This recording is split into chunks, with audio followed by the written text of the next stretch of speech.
Bienvenidos a una nueva edición del programa Desde el Colegio. Les saluda Angélica Rodríguez de la Dirección de Comunicación del Colegio de Abogados y Abogadas de Costa Rica. En esta oportunidad me acompaña el licenciado Mario Rodríguez, con quien vamos a conversar sobre la Ley de Bienestar Animal.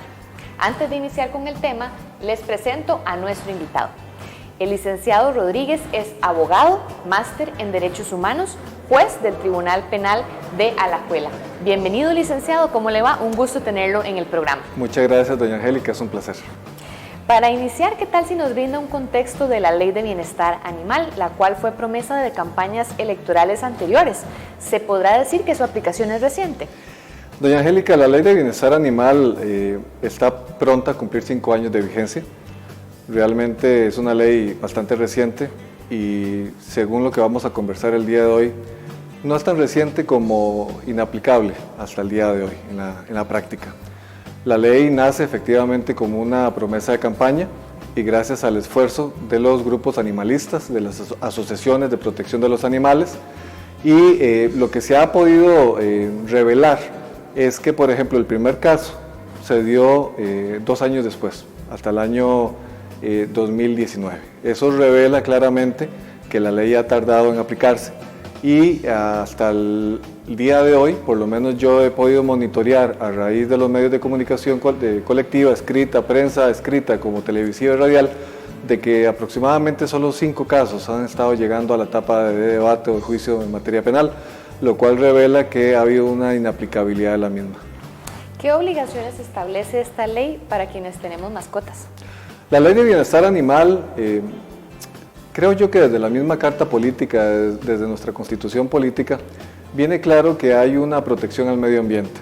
Lo que pasa es de que aquí con la Ley de Bienestar Animal lo que se trató o lo que se trata es de proteger específicamente a los animales domesticados, a los animales de convivencia con el ser humano y a los animales de compañía. Evidentemente, lo que protege es básicamente a estos animales y las obligaciones están debidamente estipuladas en la ley. El ser humano tiene la obligación básicamente de darle un cuidado vital a los perros, a los perritos, a los gatos, a los periquitos, a cualquier tipo de animal domesticado, tiene la obligación de darle un cuidado vital. ¿Qué significa eso? Lo básico. Lo básico viene desde el alimento hasta el agua, un lugar adecuado y además de eso protección. O sea, no se trata simple y sencillamente de que voy a tener un perro, lo voy a tener afuera, pueden estar afuera de la casa, pero tienen que tener un lugar donde cobijarse del frío, donde cobijarse de la lluvia, del calor, y esas son circunstancias básicas. Ahora, podríamos ir a cuestiones en las cuales muchas personas fallan, que por ejemplo es, voy a sacar a pasear a mi perrito al mediodía en Punta Arenas, o sea, eso no está bien. Es tan fácil como colocar la mano de uno en el pavimento, ponerla unos cuantos segundos, luego levantarla, determinar si se mantiene el calor, no son condiciones aptas para sacar a caminar a un perro, porque evidentemente va a sufrir de quemaduras en sus patitas y evidentemente esas son cuestiones básicas. También podría contarles que la ley de SENASA estipula claramente que cuando los perros están amarrados tienen que tener una longitud, la cuerda, de al menos 4 veces su largo. Esa situación muchas personas no la saben y como veremos es bastante relevante en un caso particular que les voy a contar. Perfecto, quizás ejemplifíquenos por favor en qué casos se establecen sanciones en esta ley. Muy bien, el 279 bis y siguientes del Código Penal, que fue parte de la Ley de Bienestar Animal y su reforma, estipula prácticamente 3 conductas delictivas muy importantes. Primero, el maltrato animal. El maltrato animal es cualquier forma de daño físico, menoscabo en la salud, cualquier tipo de incapacidad física que se provoque en un animal domesticado, perro, gato, cualquier tipo de animal domesticado por el ser humano, por cuestiones evolutivas. Aquí sí quisiera explicar algo muy importante. He tenido la dicha, porque en realidad el privilegiado he sido yo, de ser invitado en algunos centros educativos en la zona de Alajuela y en la zona de Heredia, tanto en escuelas y colegios, en donde he podido conversar con los niños sobre estos temas. Y me he dado cuenta de que primero existe una mucha conciencia de parte de los niños y los adolescentes. Al preguntarles a los niños, por ejemplo, si ellos tienen animales o mascotas, prácticamente el 90% dice que sí tienen. En algún momento hasta me asusté porque un niño tenía 7 perros y yo dije, bueno, perfecto. Gran parte de esos perritos han sido adoptados, han sido recogidos de las calles y evidentemente esto es muy importante. ¿Por qué digo esto? Bueno, digo esto porque al final de cuentas esta ley, específicamente el 279 bis, estipula que cualquier clase de maltrato que genere daño físico en la integridad de un animal domesticado, pues es digno de una conducta delictiva y evidentemente es una conducta típica que debe generar una respuesta jurídico-penal. Esta respuesta jurídica, penal y punitiva es cárcel, ¿verdad? Ahora, esto contempla no solo el daño físico, sino que también el daño sexual. La primer condena a nivel país, que fue después de este caso del perro campeón en Atenas, que fue una absolutoria que yo dicté, fue el caso de una perrita en la zona de Pavas. Esta perrita fue violada por una persona que estaba en condiciones de indigencia. Incluso los mismos medios de prensa indicaron que el indigente veía a la perrita como su pareja. Evidentemente se dictó una sentencia, se impuso la pena máxima, si no me equivoco, de 1 año, y la persona tuvo que descontar, tengo entendido, porque no se le podía otorgar el beneficio de ejecución condicional de la pena. Y el tercer caso son los casos en los cuales hay peleas, o sea, organización de peleas de animales. Y en Costa Rica hay 2 casos típicos, ¿verdad? Uno, por ejemplo, por antonomasia, y que es incluso hasta se podría decir ancestral, y justamente esa antigüedad ha generado que actualmente se diga que por costumbre tienen que mantenerse, lo cual es totalmente ilícito, que son las peleas de gallos, ¿verdad? Está totalmente prohibido, tiene una pena de prisión a quien organice peleas de gallos.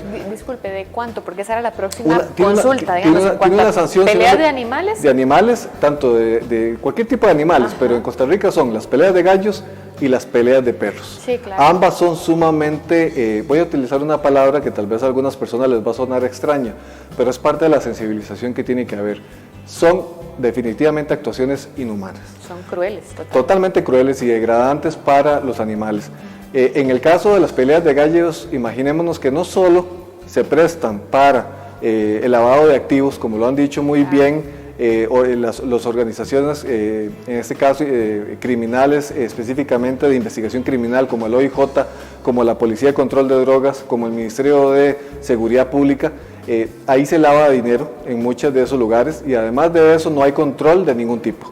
Y lo peor de todo es que efectivamente los gallos tienen efectivamente unas espuelas naturales que son para defenderse, pero para defenderse de ataques o para eventualmente buscar eventualmente aparearse con una gallina y luchar dentro de su instinto natural con otros gallos. Pero el gran problema también es que se les impone el pelear y se les pone espuelas especiales de metal que generan lesiones mortales en sus víctimas, en los otros gallos, y evidentemente esto es cruel.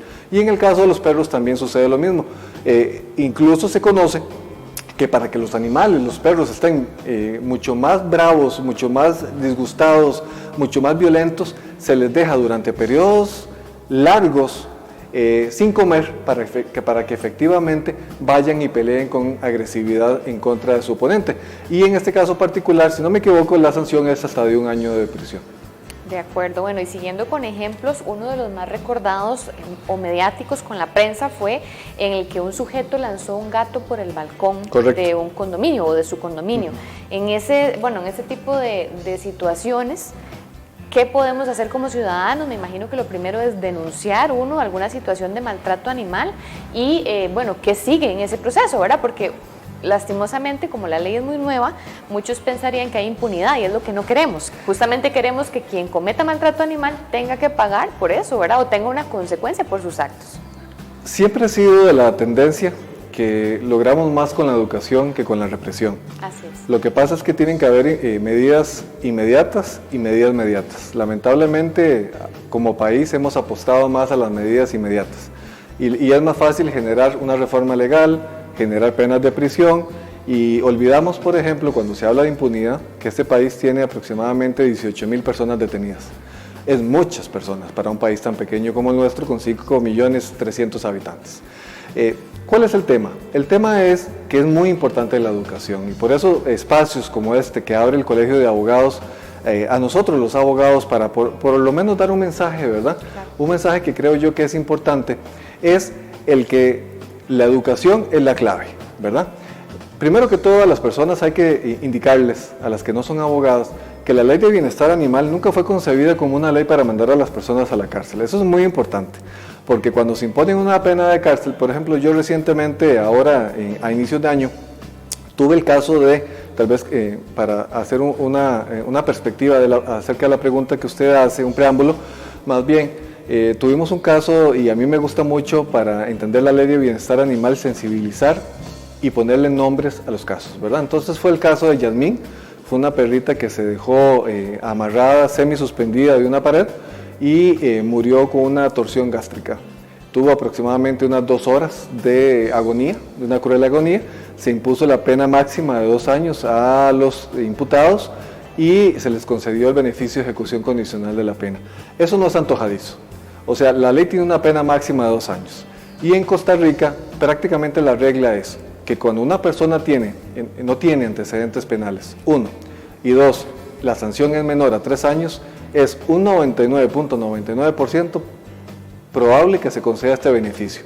¿Qué significa? Que la persona no va a ir a la cárcel. En este caso particular, el fin no es enviar a las personas a la prisión, el fin es que las personas entiendan que lo que hicieron está mal y que eso no se va a volver a repetir.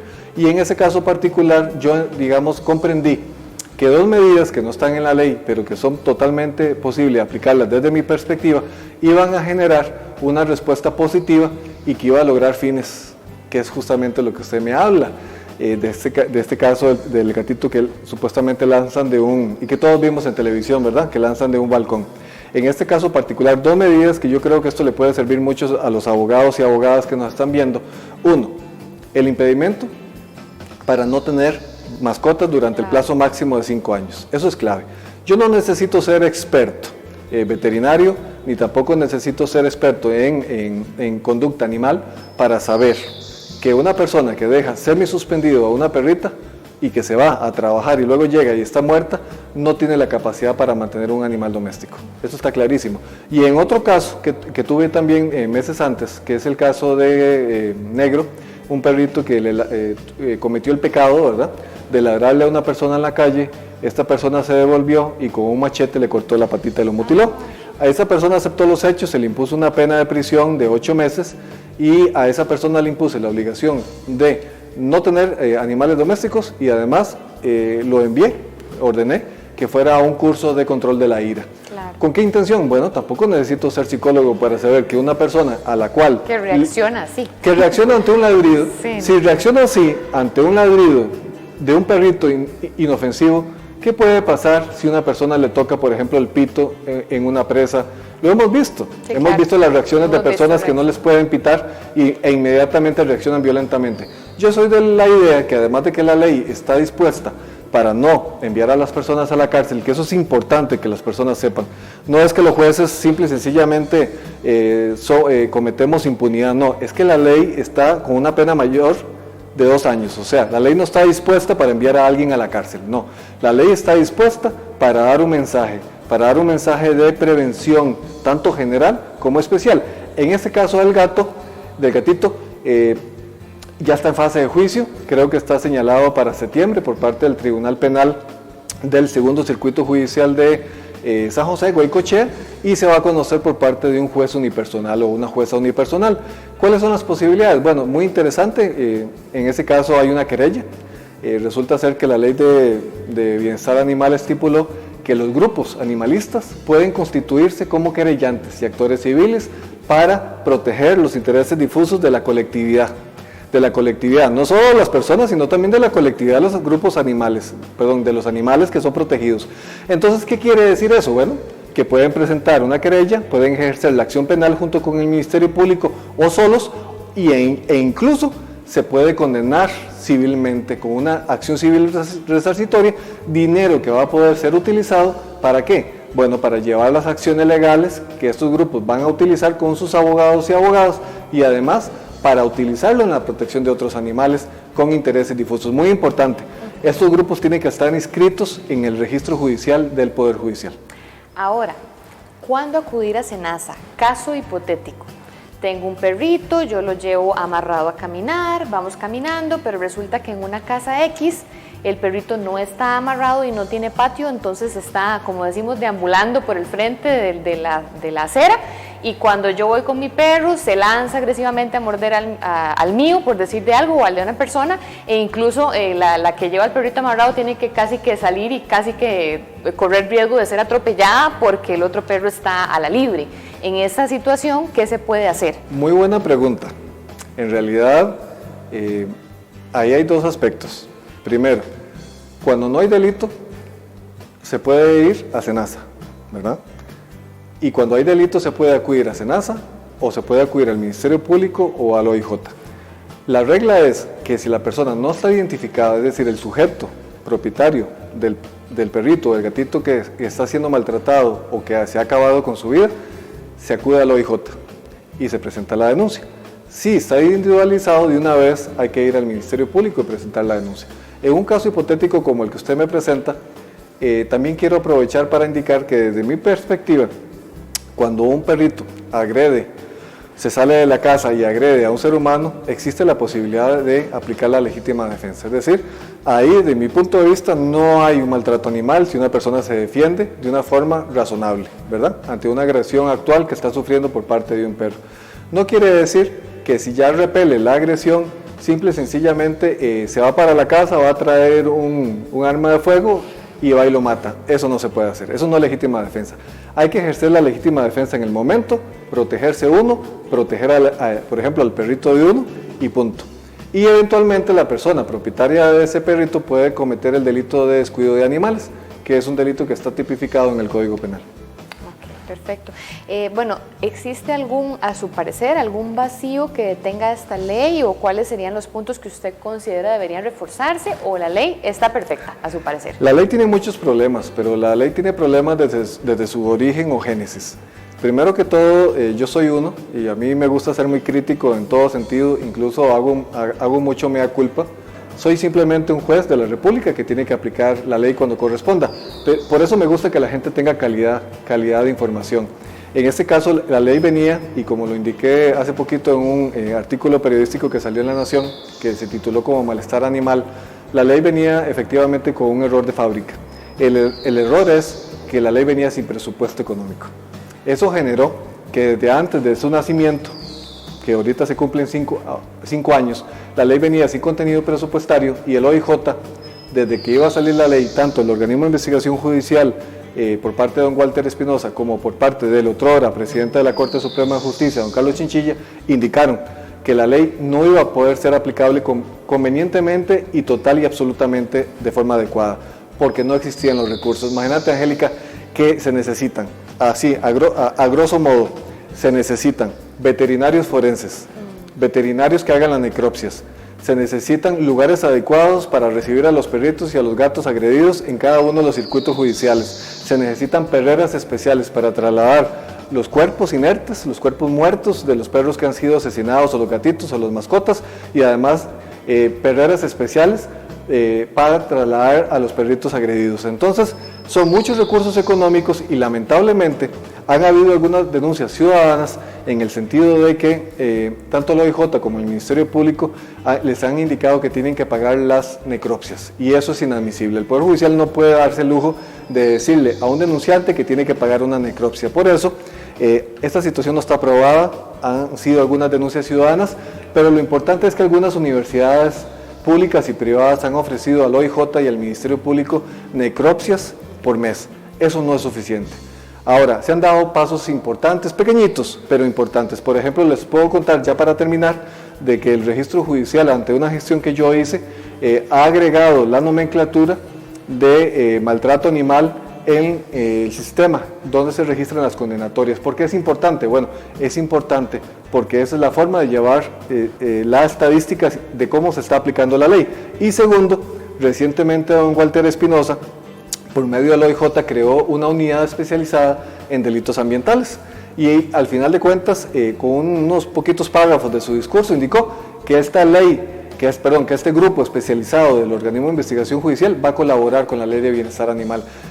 Creo que debe haber un grupo especializado en ley de bienestar animal, como lo han pedido los grupos animalistas, pero es un primer paso para poder aplicar adecuadamente la ley. Bueno, sin duda, seguir adelante con este gran esfuerzo y con esta ley que nos favorece a todos, ¿verdad? Realmente los animales son parte de la familia, que también merecen respeto, que merecen que los cuidemos y que los protejamos, porque ellos no se pueden proteger solos. Licenciado, un gusto tenerlo en el programa y esperemos que próximamente podamos ampliar muchísimo más y ir viendo mes a mes, quizá, ¿verdad?, más adelante los avances de esta ley. Así que estamos muchas gracias. a las órdenes. Sí. Gracias a ustedes también por acompañarnos en esta edición desde el colegio. Les recuerdo que puede observarnos a través de las redes sociales, el Facebook y el canal de YouTube del Colegio de Abogados y Abogadas de Costa Rica. Hasta la próxima semana.